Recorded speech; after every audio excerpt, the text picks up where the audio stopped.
बहुत ज़्यादातर ऐसे लोग हैं हर फील्ड में। आप गांव में रहिए, घर में रहिए, शहर में रहिए, कहीं भी रहिए, हर फील्ड में ऐसे लोग होते हैं जो आपके खिलाफ आपके बच्चे को कर देंगे, बच्चे के खिलाफ आपको कर देंगे। तो आपको सोचना है, क्या हम जिसे पैदा किए हैं वो सही है? क्या हमारा बच्चा जो रास्ता चुना है उसमें मेरा साथ देना चाहिए? और साथ नहीं देना चाहिए तो क्यों नहीं देना चाहिए?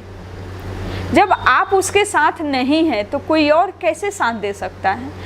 फिर कल हो के उसी बच्चे के साथ अगर कुछ गलत होता है, लड़की हो या लड़का सबके बारे में है, उसी बच्चे के साथ जब गलत होता है, कोई मार देता है, कोई किसी का मर्डर कर देता है, कोई उसके साथ बहुत तरीके से गलत होता है ना, तो आप होने देते हैं तभी तो। आप अपने बच्चे से जब हर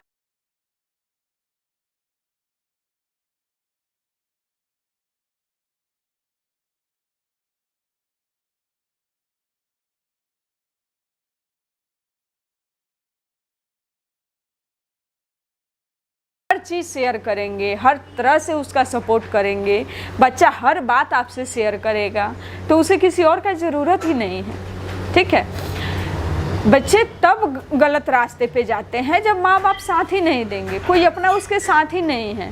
तो जो गलत लोग हैं या सही लोग हैं, जो साथ देंगे वही अपना रहेंगे ना, है ना। तो इसीलिए आप सब से हमारी एक ही विनती है, आप सब अपने बच्चे के साथ रहिए, उसका सपोर्ट बनिए, ताकत बनिए, हिम्मत बनिए। ठीक है, मिलेंगे फिर छोटी सी ब्रेक के बाद। तब तक के लिए नमस्कार, प्रणाम। किसी भी तरह के कोई भी